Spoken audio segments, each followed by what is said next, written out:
ಶ್ರೀಧರ್ ಒಬ್ಬ investigation journalist. ಹಲವಾರು ಸುದ್ದಿಗಳನ್ನು ಪ್ರಸಾರ ಮಾಡಿದ್ರೂ ಅವನ ಕೆರಿಯರ್ನ ಉತ್ತುಂಗಕ್ಕೇರಿಸುವಂಥ ಯಾವುದೇ ಸುದ್ದಿಯನ್ನು ಅವನಿಂದ ಕೊಡೋಕ್ಕಾಗಿರಲಿಲ್ಲ. ಕೆರಿಯರ್ನಲ್ಲಿ ತುಂಬ ಎತ್ತರಕ್ಕೇರಬೇಕು ಅಂತ ಮಹದಾಸೆ ಇಟ್ಕೊಂಡು ಒಳ್ಳೆ ಅವಕಾಶಕ್ಕಾಗಿ ಕಾಯ್ತಾ ಇರುವಂಥ ವ್ಯಕ್ತಿ ಶ್ರೀಧರ್. ಅವತ್ತೊಂದಿನ ಈವ್ನಿಂಗ್ ಅವನ ಬಾಸ್ ಚೇಂಬರ್ ಕರೀತಾರೆ. ಪ್ರತಿ ಸಲದಂತೆ ಈ ಸಲನೂ ಯಾವುದೇ ಒಳ್ಳೆ ಸುದ್ದಿಯನ್ನು ರಿಪೋರ್ಟ್ ಮಾಡದೇ ಇರೋದಕ್ಕೆ ಹಿಯಾಡ್ಸ್ ಮಾತಾಡ್ತಾರೆ. ಶ್ರೀಧರ್ಗಿದು ಮಾಮೂಲಿನೇ ಆಗಿದ್ರೂ ಈ ಸಲ ಯಾಕೋ ಸ್ವಲ್ಪ ಜಾಸ್ತಿನೇ ಬೇಜಾರಾಗುತ್ತೆ. ರಾತ್ರಿ ಮನೆಗೆ ಬರುವಾಗ ದಾರಿಯಲ್ಲಿ ಸಿಕ್ಕಿದೊಂದು ಬಾರ್ನಲ್ಲಿ ಡ್ರಿಂಕ್ಸ್ ಕೂಡ ಮಾಡ್ತಾನೆ. ಹಾಗೆ ಬೈಕ್ ಹತ್ಕೊಂಡು ಮನೆ ಕಡೆ ಹೊರಡ್ತಾನೆ. ಶ್ರೀಧರ್ ಬರೋ ದಾರಿಯಲ್ಲಿ ಒಂದು ಅಂಡರ್ ಪಾಸ್ ಸಿಗುತ್ತೆ. ಅವನು ದಿನಾಲೂ ಬರೋ ದಾರಿನೇ ಅದು. ಆದರೆ ಇವತ್ತು ಅಂಡರ್ ಪಾಸ್ನ ಲೈಟ್ಗಳೆಲ್ಲ ಆಫ್ ಆಗಿರುತ್ತೆ. ಅಂಡರ್ ಪಾಸ್ನ ಕೊನೆಯಲ್ಲಿ ನಾಯಿಗಳ ಗುಂಪೊಂದು ಏನನ್ನೋ ನೋಡಿರೋ ಥರ ಬೊಗಳ್ತಾ ಇರುತ್ತೆ. ಶ್ರೀಧರ್ ಬೈಕ್ನ ದೂರದಲ್ಲೇ ನಿಲ್ಲಿಸ್ತಾನೆ. ನಾಯಿಗಳೆಲ್ಲ ಆ ಅಂಡರ್ ಪಾಸ್ನ ಗೋಡೆಯ ಕಡೆ ನೋಡಿ ಬೊಗಳ್ತಾ ಇರುತ್ತೆ. ಶ್ರೀಧರ್ ತನ್ನ ಬೈಕ್ನ ಹೆಡ್ಲೈಟ್ನ ನಾಯಿಗಳು ಬೊಗಳ್ತಾ ಇರೋ ಕಡೆ ತಿರುಗಿಸ್ತಾನೆ. ಆದರೆ ಅಲ್ಲಿ ಅವನಿಗೆ ಏನೂ ಕಾಣಿಸೋಲ್ಲ. ಆದರೆ ನಾಯಿಗಳ ಅರಚಾಟ ಜಾಸ್ತಿನೇ ಆಗುತ್ತೆ. ಈ ಭೂತ ಪಿಶಾಚಿಗಳು ಮನುಷ್ಯನ ಕಣ್ಣಿಗೆ ಕಾಣದೇ ಇದ್ರೂ ನಾಯಿಗಳ ಕಣ್ಣಿಗೆ ಮೊದಲು ಕಾಣಿಸುತ್ತೆ ಅಂತ ಯಾರೋ ಹೇಳಿದ ನೆನಪಾಗಿ ಎದೆಯಲ್ಲಿ ನಡ್ಕ ಶುರು ಆಗುತ್ತೆ. ಕೂಡಲೇ ಮನೆ ದೇವ್ರನ್ನ ನೆನೆಸ್ಕೊಂಡು ವೇಗವಾಗಿ ಬೈಕ್ ಓಡಿಸ್ಕೊಂಡು ಮನೆಗೆ ಬಂದು ಸೇರ್ತಾನೆ. ಸ್ವಲ್ಪ ಡ್ರಿಂಕ್ಸ್ ಕೂಡ ಮಾಡಿದ್ರಿಂದ ಬೇಗನೆ ನಿದ್ದೆಗೆ ಜಾರ್ತಾನೆ. ಬೆಳಿಗ್ಗೆ ಎಚ್ಚರ ಆದಾಗ ಹಿಂದಿನ ದಿನದ ಘಟನೆನ ನೆನ್ಪು ಮಾಡ್ಕೋತಾನೆ. ಅಂಡರ್ ಪಾಸ್ನ ಆ ಘಟನೆ ನೆನ್ಪು ಮಾಡ್ಕೊಂಡಾಗ ಅವನಿಗೆ ಮೈ ಜುಮ್ ಅನಿಸುತ್ತೆ. ಆದರೆ ಆ ಘಟನೆಗಿಂತ ಬಾಸ್ ಹೀಯಾಳ್ಸಿದ್ದೇ ಶ್ರೀಧರ್ನ ತುಂಬ ಕಾಡ್ತಾ ಇರುತ್ತೆ.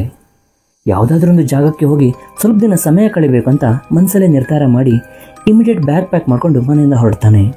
ಎಲ್ಲಿಗೆ ಯಾವ ಊರಿಗೆ ಅಂತ ಪ್ಲ್ಯಾನ್ ಇಲ್ಲದೇನೆ ಬಸ್ ಸ್ಟ್ಯಾಂಡ್ನಲ್ಲಿ ಸಿಕ್ಕಿದ ಬಸ್ ಹತ್ಕೊಂಡು ಕೂತ್ಕೋತಾನೆ. ಕಂಡಕ್ಟರ್ ಟಿಕೆಟ್ ಕೇಳಿದಾಗ ಲಾಸ್ಟ್ ಸ್ಟಾಪ್ಗೆ ಟಿಕೆಟ್ ತಗೋತಾನೆ. ಬಸ್ನಲ್ಲಿ ಪ್ರಯಾಣ ಮಾಡುವಾಗಲೂ ರಾತ್ರಿ ಅಂಡರ್ ಪಾಸ್ನ ಘಟನೆ ಅವನ ಕಾಡ್ತಾ ಇರುತ್ತೆ.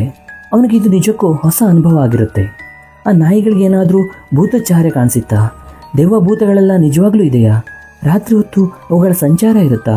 ಹೀಗೆ ಪ್ರಯಾಣದುದ್ದಕ್ಕೂ ಯೋಚಿಸ್ತಾ ಇರ್ತಾನೆ. ಸಂಜೆ 7 ಗಂಟೆಗೆಲ್ಲ ಬಸ್ ಕೊನೆಯ ಸ್ಟಾಪ್ ತಲುಪುತ್ತೆ. ಬಸ್ಸಿಂದ ಇಳಿದ ಶ್ರೀಧರ್ ಉಳ್ಕೊಳ್ಳೋದಕ್ಕೇನಾದರೂ ವ್ಯವಸ್ಥೆ ಸಿಗುತ್ತಾ ಅಂತ ಹುಡುಕಾಡ್ತಾ ಇರ್ತಾನೆ. ಅಲ್ಲಿರೋ ಯಾವುದೇ ಲಾಡ್ಜ್ಗಳಲ್ಲಿ ಕೂಡ ರೂಮ್ ಖಾಲಿ ಇಲ್ಲ ಅಂತ ಗೊತ್ತಾಗುತ್ತೆ. ಅಲ್ಲೇ ಇದ್ದ ಒಬ್ಬರು, ಇಲ್ಲೇ ಸ್ವಲ್ಪ ದೂರದಲ್ಲಿ ಧೂಪದಘಟ್ಟ ಎಂಬ ಊರಿದೆ, ಅಲ್ಲಿ ನಿಮಗೆ ಜಾಗ ಸಿಗ್ಬೋದು ಅಂತ ಹೇಳ್ತಾರೆ. ಕೂಡಲೇ ಅಲ್ಲಿಂದ ಆಟೋ ಮಾಡಿಕೊಂಡು ಧೂಪದಘಟ್ಟಕ್ಕೆ ಬರ್ತಾನೆ. ಆಟೋ ಒಂದು ಲಾಡ್ಜ್ ಮುಂದೆ ನಿಲ್ಲುತ್ತೆ. ಆ ಆಟೋದವನು ಹೋಗುವಾಗ, ಸರ್, ಈ ಊರಿಗೆ ನೀವು ಹೊಸಬ್ರಂತ ಕಾಣಿಸುತ್ತೆ, ನೀವು ಇರೋಷ್ಟು ದಿನ ಈ ಊರಲ್ಲಿ ರಾತ್ರಿ ಹೊತ್ತು ಆಚೆ ಸುತ್ತಾಡೋದಕ್ಕೆ ಹೋಗಬೇಡಿ ಅಂತ ಹೇಳಿ ಹೊರಟು ಬಿಡ್ತಾನೆ. ಏನು ವಿಷಯ ಅಂತ ಹೇಳಿದೆ ಈ ರೀತಿ ಹೇಳಿ ಹೋದ್ನಲ್ಲ ಅಂತ ಯೋಚನೆ ಮಾಡ್ತಾ ನಿಂತಿರ್ತಾನೆ ಶ್ರೀಧರ್. ಸರ್, ಉಳಿಯೋದಕ್ಕೇನಾದರೂ ರೂಮ್ ಬೇಕಾ ಅನ್ನೋ ಧ್ವನಿ ಕೇಳಿದಾಗ ಹಿಂದೆ ತಿರುಗ್ತಾನೆ ಶ್ರೀಧರ್. ಅಲ್ಲಿ ಆ ಲಾಡ್ಜ್ನ ಇನ್ಚಾರ್ಜ್ ನಿಂತಿರ್ತಾನೆ. ಶ್ರೀಧರ್ ನಿಂತಿರೋದು ಶಕ್ತಿ ಮಹಲ್ ಅನ್ನೋ ಲಾಡ್ಜ್ನ ಮುಂದೆ. ಆ ಹೆಸರನ್ನು ಕೇಳಿದಾಗಲೇ ಏನೋ ಒಂದು ಕಂಪನ ಆಗುತ್ತೆ ಶ್ರೀಧರ್ ಮೈಯಲ್ಲಿ. ಆ ವ್ಯಕ್ತಿಯ ಬಳಿ, ಹ್ಞೂ ಸರ್, ಸ್ವಲ್ಪ ದಿನದ ಮಟ್ಟಿಗೆ ಇಲ್ಲಿ ಉಳ್ಕೋತೀನಿ, ರೂಮ್ ಖಾಲಿ ಇದೆಯಾ ಅಂತ ಕೇಳ್ತಾನೆ. ಹಾಂ ಸರ್, ಇದೆ, ಬನ್ನಿ ಅಂತ ಕರ್ಕೊಂಡು ಹೋಗ್ತಾನೆ ಆ ವ್ಯಕ್ತಿ. ಶ್ರೀಧರ್ಗೆ ಕೊನೆಯ ಮಹಡಿಯಲ್ಲಿ ಒಂದು ರೂಮ್ ಸಿಗುತ್ತೆ. ದಿನವಿಡೀ ಟ್ರಾವೆಲ್ ಮಾಡಿ ಸುಸ್ತಾಗಿದ್ದ ಶ್ರೀಧರ್ ಬೇಗ ಊಟ ಮುಗಿಸಿ ಮಲಗಿಬಿಡ್ತಾನೆ. ಸುಸ್ತಾಗಿದ್ದ ಕಾರಣ ಇಮಿಡಿಯೇಟ್ ನಿದ್ದೆ ಕೂಡ ಬಂದ್ಬಿಡುತ್ತೆ. ಹೊರಗಡೆ ನಿಶ್ಶಬ್ದವಾದ ವಾತಾವರಣ, ತಂಪಾದ ಗಾಳಿ ಕಿಟಕಿ ಸಂದಿಯಿಂದ ಬೀಸ್ತಾ ಇರುತ್ತೆ. ರಾತ್ರಿ ಸುಮಾರು 2 ಗಂಟೆ ಇರ್ಬೋದು. ಶ್ರೀಧರ್ ಸಡನ್ನಾಗಿ ನಿದ್ದೆಯಿಂದ ಬೆಚ್ಚಿ ಬಿದ್ದವ್ರ ಹಾಗೆ ಎದ್ದು ಕೂತ್ಕೋತಾನೆ. ಪಕ್ಕದಲ್ಲೇ ಇದ್ದ ನೀರು ಕುಡಿದು ಎಂಥ ಕೆಟ್ಟ ಕನಸು ಇದು ಅಂತ ಸುಧಾರಿಸ್ಕೋತಾ ಕೂತಿರ್ತಾನೆ. ಆಗ ಇದ್ದಕ್ಕಿದ್ದಂತೆ ಒಂದು ಮಹಿಳೆಯ ಅಳುವಿನ ಶಬ್ದ ಶ್ರೀಧರ್ನ ಕಿವಿಗೆ ಬೀಳುತ್ತೆ. ಆ ತಂಪಾಗಿ ಬೀಸ್ತಾ ಇದ್ದ ಗಾಳಿಗೆ ಕಿಟಕಿಯ ಪರ್ದೆ ಸರಿದು ದೂರದಲ್ಲಿ ಒಂದು ಬಿಲ್ಡಿಂಗ್ ಕಾಣಿಸುತ್ತೆ ಶ್ರೀಧರ್ಗೆ. ಕಿಟಕಿ ಬಳಿ ಹೋಗಿ ಆ ಬಿಲ್ಡಿಂಗ್ ಕಡೆ ನೋಡಿದಾಗ ಅದು ಕೂಡ ಇದೇ ಥರದ ಒಂದು ಲಾಡ್ಜ್ ಅಂತ ಗೊತ್ತಾಗುತ್ತೆ. ಆತನ ರೂಮ್ಗೆ ಎದುರಾಗಿದ್ದ ಆ ಲಾಡ್ಜ್ನ ಕೊನೆಯ ಮಹಡಿಯ ರೂಮ್ ಕಡೆ ಶ್ರೀಧರ್ನ ಗಮನ ಹೋಗುತ್ತೆ. ಆ ಕೋಣೆಯ ಕಿಟಕಿ ಬಳಿ ಒಂದು ಆಕೃತಿ ಕಾಣಿಸುತ್ತೆ. ಅದನ್ನೇ ಗಮನವಿಟ್ಟು ನೋಡ್ತಾ ಇದ್ದ ಶ್ರೀಧರ್ಗೆ ಇದ್ದಕ್ಕಿದ್ದಂತೆ ನಾಯಿಗಳ ಅರಚಾಟ ಕೇಳೋಕೆ ಶುರುವಾಗುತ್ತೆ. ಆ ಕತ್ತಲ ಕೋಣೆಯಿಂದ ಕೆಂಪು ಕಣ್ಣುಗಳು ಶ್ರೀಧರ್ನ ದಿಟ್ಟಿಸಿ ನೋಡ್ತಾ ಇರೋ ಹಾಗೆ ಕಾಣಿಸುತ್ತೆ. ಭಯಭೀತನಾದ ಶ್ರೀಧರ್ ಕೂಡಲೇ ಕಿಟಕಿಯ ಪರ್ದೆಯನ್ನು ಕ್ಲೋಸ್ ಮಾಡಿ ಮುಸ್ಕ ಹಾಕೊಂಡು ಮಲ್ಕೊಂಡ್ಬಿಡ್ತಾನೆ. ಮಾರನೆಯ ಬೆಳಿಗ್ಗೆ ಎದ್ದವನೇ ಸೀದಾ ಹೋಗಿ ಆ ಕಿಟಕಿ ಹತ್ರ ನೋಡ್ತಾನೆ. ರಾತ್ರಿ ಕಾಣಿಸಿದ್ದ ಯಾವುದೇ ಆಕೃತಿ ಆಗಲಿ ಕೆಂಪು ಕಣ್ಣುಗಳಾಗಲಿ ಕಾಣಿಸೋದೇ ಇಲ್ಲ. ಕೂಡಲೇ ಹೋಗಿ ಲಾಡ್ಜ್ನ ಇನ್ಚಾರ್ಜ್ ಹತ್ರ ಕೇಳ್ತಾನೆ, ರಾತ್ರಿ ನನಗೆ ಈ ಥರ ವಿಚಿತ್ರ ಅನುಭವ ಆಯಿತು ಅಂತ. ಆಗ ಆ ಇನ್ಚಾರ್ಜ್ ಹೇಳ್ತಾನೆ, ಸರ್, ಅದು ದುರ್ಗಾ ಮಹಲ್ ಅನ್ನೋ ಲಾಡ್ಜ್. ಅಲ್ಲಿಯ ಓನರ್ ದುರ್ಗಾ ಅಂತ, ಅವರು ಅದೇ ಕೋಣೆಯಲ್ಲೇ ವಾಸವಾಗಿದ್ದರು. ಆದರೆ ಕೆಲವು ವರ್ಷಗಳ ಹಿಂದೆ ಅವರು ಅಕಸ್ಮಾತ್ ಆಗಿ ತೀರ್ಕೊಂಡ್ರು. ಅದಾದ ನಂತರ ಸುಮಾರು ಸಲ ಆ ಕೋಣೆಯಲ್ಲಿ ಅವ್ರು ಕಾಣಿಸ್ಕೊಂಡಿದ್ದಾರೆ ಅಂತ ಜನ ಮಾತಾಡ್ತಾರೆ. ಆ ಕೋಣೆಯನ್ನು ಕಂಪ್ಲೀಟ್ ಆಗಿ ಲಾಕ್ ಮಾಡಿದ್ದಾರೆ. ಆದರೆ ಅವಳು ಆ ಕೋಣೆಯಲ್ಲಿ ಆಗಾಗ ಕಾಣಿಸ್ಕೋತಾಳೆ. ಅವಳನ್ನು ನೋಡಿದೋ ಜನರು ಕೂಡ ಹುಷಾರು ತಪ್ತಾರೆ. ದಯವಿಟ್ಟು ನೀವು ಆ ಕಡೆ ನೋಡೋದಕ್ಕೆ ಹೋಗಬೇಡಿ, ನಿಮಗೆ ಈ ವಿಷಯ ನಾನು ಮೊದಲೇ ತಿಳಿಸ್ಬೇಕಾಗಿತ್ತು, ದಯವಿಟ್ಟು ಕ್ಷಮಿಸಿ ಅಂತ ಹೇಳ್ತಾನೆ. ಆಗ ಶ್ರೀಧರ್ಗೆ ಆಟೋದವನು ಹೇಳಿದ ಮಾತು ನೆನಪಾಗತ್ತೆ. ಸ್ವಲ್ಪ ದಿನ ನೆಮ್ಮದಿಯಾಗಿ ಟೈಮ್ ಪಾಸ್ ಮಾಡೋಣ ಅಂತ ಬಂದರೆ ಇದು ಯಾವ ಊರಿಗೆ ಬಂದುಬಿಟ್ನಪ್ಪ ಅಂತ ರೂಮ್ ಕಡೆ ಹೋಗ್ತಾನೆ. ರೂಮ್ಗೆ ಹೋಗಿ ರೆಡಿಯಾಗಿ ಹೊರಗಡೆ ಸುತ್ತಾಡೋದಕ್ಕೆ ಹೋಗ್ತಾನೆ. ಇಡೀ ದಿನ ಹೊರಗಡೆ ಪರಿಸರದಲ್ಲಿ ಸುತ್ತಾಡಿ ಸಂಜೆ ಮತ್ತೆ ರೂಮ್ಗೆ ವಾಪಸ್ ಆಗ್ತಾನೆ. ರಾತ್ರಿ ಊಟ ಮುಗಿಸಿ ಇವತ್ತು ಯಾವುದೇ ಕಾರಣಕ್ಕೂ ಆ ಕಡೆ ನೋಡಬಾರ್ದು ಅಂತ ಅಂದ್ಕೊಂಡು ಮಲ್ಕೋತಾನೆ. ಮಧ್ಯರಾತ್ರಿ ಆಗ್ತಾ ಇದ್ದ ಹಾಗೆ ನಾಯಿಗಳ ಅರಚಾಟ ಶುರುವಾಗುತ್ತೆ. ಈ ನಾಯಿಗಳ ಆರ್ತನಾದ ಕೇಳಿ ಶ್ರೀಧರ್ ಮತ್ತೆ ಬೆಚ್ಚಿ ಬಿಡ್ತಾನೆ. ಅಷ್ಟರಲ್ಲಿ ಅವನಿಗೆ ಆ ಮಹಿಳೆಯ ಅಳುವಿನ ಶಬ್ದ ಕೂಡ ಕೇಳೋದಕ್ಕೆ ಶುರುವಾಗುತ್ತೆ. ಮತ್ತೆ ಆ ಭೂತವೇನಾದರೂ ಬಂದಿರ್ಬೋದಾ, ನಾಯಿಗಳ ಕಣ್ಣಿಗೆ ಕಾಣಿಸಿರ್ಬೋದಾ ಅಂತ ಅನ್ಕೋತಾನೆ. ಎಷ್ಟೇ ನೋಡಬಾರ್ದು ಅಂತ ಅಂದ್ಕೊಂಡ್ರು ಮನಸ್ಸು ಕೇಳದೆ ಕಿಟಕಿ ಪರ್ದೆನ ಸ್ವಲ್ಪ ಸರಿಸಿ ನೋಡ್ತಾನೆ. ಆ ಕೆಂಪು ಕಣ್ಣುಗಳು ಶ್ರೀಧರ್ ರೂಮ್ ಕಡೆನೇ ನೋಡ್ತಾ ಇರುತ್ತೆ. ಮತ್ತೆ ಭಯಭೀತ ಆದ ಶ್ರೀಧರ್ ಎಲ್ಲ ದೇವರನ್ನ ನೆನೆಸ್ಕೊಂಡು ಮತ್ತೆ ಮುಸ್ಕಾಕೊಂಡು ಮಲ್ಕೊಬಿಡ್ತಾನೆ. ಬೆಳಿಗ್ಗೆ ಎದ್ದು ಶ್ರೀಧರ್ ಹೊರಗಡೆ ಹೋಗುವಾಗ ಲಾಡ್ಜ್ನ ಇನ್ಚಾರ್ಜ್ ಎದುರಾಗಿ, ರಾತ್ರಿ ಏನೂ ತೊಂದರೆ ಆಗಿಲ್ವಲ್ಲ ಸರ್, ಆ ಕಡೆ ನೋಡಿಲ್ಲ ತಾನೆ ಅಂತ ಕೇಳ್ತಾನೆ. ಅದಕ್ಕೆ ಶ್ರೀಧರ್, ಇಲ್ಲ ನಾನು ಆ ಕಡೆ ನೋಡಿಲ್ಲ ಅಂತ ಸುಳ್ಳು ಹೇಳ್ತಾನೆ. ಹೊರಗಡೆ ಸುತ್ತಾಡಕ್ಕೆ ಹೋಗಿದ್ದ ಶ್ರೀಧರ್ ಒಂದಿಬ್ಬರನ್ನ ದುರ್ಗಾಮಾಲ್ನ ಆ ಕೋಣೆಯ ಬಗ್ಗೆ, ಓನರ್ ದುರ್ಗಾ ಅವರ ಆತ್ಮ ಅಲ್ಲಿ ಓಡಾಡ್ತಿರೋ ಬಗ್ಗೆ ವಿಚಾರಿಸ್ತಾನೆ. ಆಗ ಆ ವ್ಯಕ್ತಿಗಳು ಕೂಡ, ಸರ್ ನೀವು ಬಂದಿರೋ ಕೆಲಸ ಮುಗಿಸ್ಕೊಂಡು ಹೋಗಬೇಡಿ, ನಮ್ಮ ಅನುಭವದಿಂದ ಹೇಳ್ತಾ ಇದ್ದೀವಿ, ಅವಳ ಕಣ್ಣಿಗೆ ಕಾಣಿಸ್ಕೋಬೇಡಿ ಅಂತ ಹೇಳ್ತಾರೆ. ಶ್ರೀಧರ್ ಒಂಟಿಯಾಗಿ ಕೂತು ಇವನ್ನೆಲ್ಲ ಯೋಚಿಸ್ತಾ ಇರ್ತಾನೆ. ಆಗ ಅವನ ತಲೆಗೆ ಒಂದು ವಿಚಾರ ಬರುತ್ತೆ. ಈ ಭೂತದ ವಿಷಯವನ್ನು ನಾನು ರಿಪೋರ್ಟ್ ಮಾಡಿದ್ರೆ ಹೇಗೆ ಅಂತ. ಲೈಫ್ನ ರಿಸ್ಕಲ್ಲಿಡುವಂಥ ವಿಷಯನೇ, ಆದರೆ ಬಾಸ್ ಹತ್ರ ಪದೇ ಪದೇ ಹೀಯಾಳಿಸ್ಕೊಳ್ಳೋದಕ್ಕಿಂತ ಇದ್ರ ಮೇಲೇ ಒಂದು ಒಳ್ಳೆ ವರದಿ ತಯಾರು ಮಾಡ್ತೀನಿ ಅಂತ ಡಿಸೈಡ್ ಮಾಡ್ತಾನೆ. ದಾರಿಯಲ್ಲಿ ಬರ್ತಾ ಇರುವಾಗ ಶ್ರೀಧರ್ಗೆ ಒಂದು ಅಂಗಡಿಯಲ್ಲಿ ಒಂದು ಬೈನಾಕ್ಯುಲರ್ ಕಾಣಿಸುತ್ತೆ. ಕೂಡಲೇ ಅಂಗಡಿಗೆ ಹೋಗಿ ಅದನ್ನು ಖರೀದಿ ಮಾಡ್ತಾನೆ. ಏನೋ ಲೆಕ್ಕಾಚಾರ ಹಾಕ್ತಾ ರೂಮ್ ಕಡೆ ಬರ್ತಾನೆ. ದಿನದಂತೆ ರಾತ್ರಿ 9 ಗಂಟೆಗೆಲ್ಲ ಊಟ ಮುಗಿಸ್ತಾನೆ. ಆದರೆ ಇವತ್ತು ಮಲ್ಕೊಳ್ಳಲ್ಲ. ಮಧ್ಯರಾತ್ರಿ ಆಗೋದನ್ನೇ ಕಾಯ್ತಾ ಕೂತಿರ್ತಾನೆ. ಕೂತಲ್ಲೇ ನಿದ್ದೆ ಬಂಪರಿಗೆ ಜಾರ್ತಾ ಇದ್ದ ಶ್ರೀಧರ್ಗೆ ಒಮ್ಮೆಲೆ ಬಂದ ಮಹಿಳೆಯ ಆ ಅಳುವಿನ ಶಬ್ದ ಬಡಿದಪ್ಪಿಸುತ್ತೆ. ಆ ಅಳುವಿನ ಬೆನ್ನ ಹಿಂದೆಯೇ ನಾಯಿಗಳ ಅರಚಾಟ. ಭೂತ ಬಂದಿರಬೇಕೆಂದು ಶ್ರೀಧರ್ಗೆ ಖಾತ್ರಿ ಆಗುತ್ತೆ. ಎದೆ ಡವಡವ ಅಂತ ಹೊಡ್ಕೋತಾ ಇದ್ರೂ ಧೈರ್ಯ ಮಾಡಿ ಕಿಟಕಿ ಹತ್ರ ಬರ್ತಾನೆ. ಆ ಕೆಂಪು ಕಣ್ಣುಗಳು ಇವನ ಕಡೆನೇ ನೋಡ್ತಾ ಇರುತ್ತೆ. ಧೈರ್ಯ ಮಾಡಿ ತಂದಿದ್ದ ಬೈನಾಕ್ಯುಲರಿಂದ ಆ ಕಿಟಕಿ ಕಡೆ ನೋಡ್ತಾನೆ. ಆ ಕಣ್ಣುಗಳು ಬ್ಲಿಂಕ್ ಆಗ್ತಾ ಇರೋ ಹಾಗೆ ಶ್ರೀಧರ ಕಾಣಿಸುತ್ತೆ. ರೂಮ್ ಒಳಗಡೆ ಒಂದು ಆಕೃತಿಯ ಚಲನೆ ಕೂಡ ಕಾಣಿಸುತ್ತೆ. ಒಳಗೊಳಗೆ ಭಯ ಆಗ್ತಾ ಇದ್ರು ಶ್ರೀಧರ್ನ ಇನ್ವೆಸ್ಟಿಗೇಷನ್ ಮೈಂಡ್ಗೆ ಇದು ನಿಜವಾಗ್ಲೂ ಭೂತನ ಅಥವಾ ಮನುಷ್ಯರ ಅನ್ನೋ ಒಂದು ಪ್ರಶ್ನೆ ತಲೆ ಒಳಗೆ ಹೋಗುತ್ತೆ. ಮಾರನೇ ದಿನ ಶ್ರೀಧರ್ ಸೀದಾ ದುರ್ಗಾ ಮಾಲ್ಗೆ ಹೋಗ್ತಾನೆ. 2 ದಿನದ ಮಟ್ಟಿಗೆ ಉಳ್ಕೊಳ್ಳೋದಕ್ಕೆ ರೂಮ್ ಸಿಗುತ್ತಾ ಅಂತ ಕೇಳ್ತಾನೆ.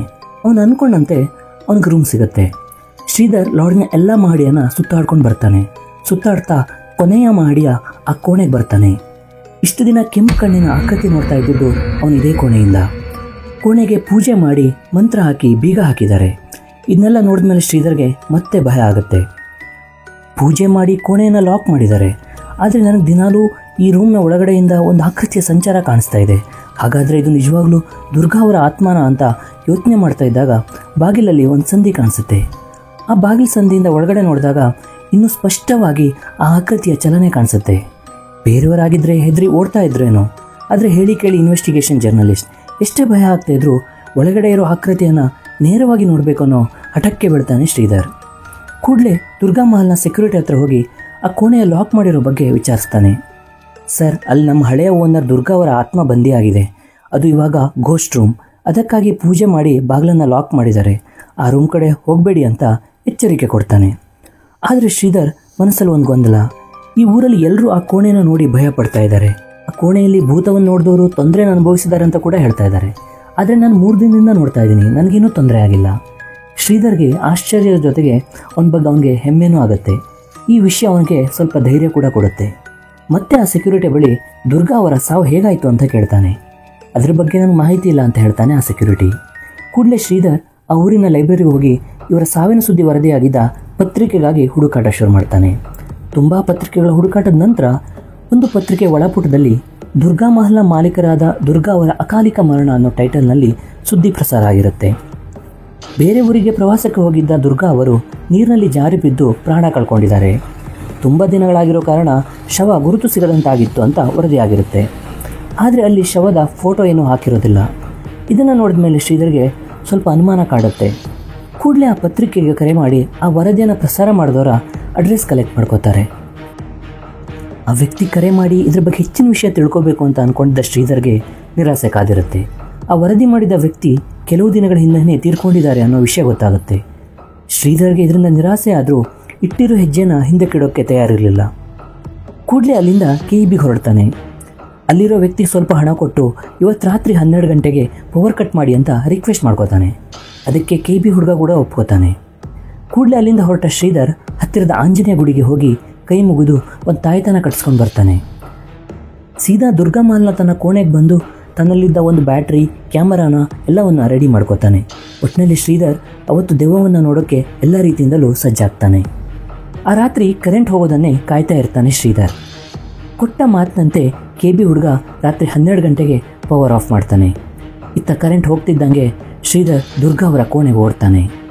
ತನ್ನಲ್ಲಿದ್ದ ಒಂದು ಪಿನ್ನ ಸಹಾಯದಿಂದ ದುರ್ಗಾ ಅವರ ಕೋಣೆಯ ಬೀಗ ಓಪನ್ ಮಾಡ್ತಾನೆ. ಆ ಕೋಣೆಯ ಒಂದು ಮೂಲೆಯಲ್ಲಿ ಒಂದು ಕುರ್ಚಿಯ ಮೇಲೆ ಬಿಳಿ ಸೀರೆ ಧರಿಸಿದ್ದ ಉದ್ದ ಕೂದಲಿನ ಆಕೃತಿಯನ್ನು ನೋಡಿ ಶ್ರೀಧರ್ ಬೆಚ್ಚಿ ಬೀಳ್ತಾನೆ. ಕೈಲಿದ್ದ ಟಾರ್ಚ್ ಆನ್ ಮಾಡಿ ಆ ಆಕೃತಿಯ ಕಡೆಗೆ ಫೋಕಸ್ ಮಾಡಿದಾಗ ಅವರೊಬ್ಬ ಸಂಪೂರ್ಣವಾಗಿ ನಿತ್ರಾಣವಾಗಿರುವ ಮಹಿಳೆ ಥರ ಕಾಣಿಸ್ತಾರೆ. ಭಯದಿಂದ ನಡುಗ್ತಾ ಇದ್ದ ಶ್ರೀಧರ್ ಸ್ವಲ್ಪ ಧೈರ್ಯ ಮಾಡಿಕೊಂಡು, ಯಾರು ನೀವು, ಈ ಕೋಣೆಯಲ್ಲಿ ಏನು ಮಾಡ್ತಾ ಇದ್ದೀರಾ ಅಂತ ಕೇಳ್ತಾನೆ. ಮಾತನಾಡೋದಕ್ಕೂ ಕಷ್ಟಪಡ್ತಿದ್ದ ಆ ಮಹಿಳೆ ನಾನು ದುರ್ಗಾ ಅಂತ ಹೇಳ್ತಾಳೆ. ಶ್ರೀಧರ್ಗೆ ಆಶ್ಚರ್ಯ ಆಗತ್ತೆ. ನೀವು ಸತ್ತೋಗಿದ್ದೀರಂತ ಇಡೀ ಊರೇ ಮಾತಾಡ್ತಾ ಇದೆ. ನಿಮ್ಮ ಸಾವಿನ ವರದಿನ ನಾನು ಪೇಪರಲ್ಲಿ ಕೂಡ ಓದಿದ್ದೀನಿ. ಹಾಗಾದರೆ ನೀವು ನಿಜವಾಗ್ಲೂ ಸತ್ತಿಲ್ವಾ ಅಂತ ಕೇಳ್ತಾನೆ. ಇಲ್ಲ ಅನ್ನುವಂತೆ ತಲ್ಲಲ್ಲಾಡಿಸ್ತಾಳೆ ಆ ಮಹಿಳೆ.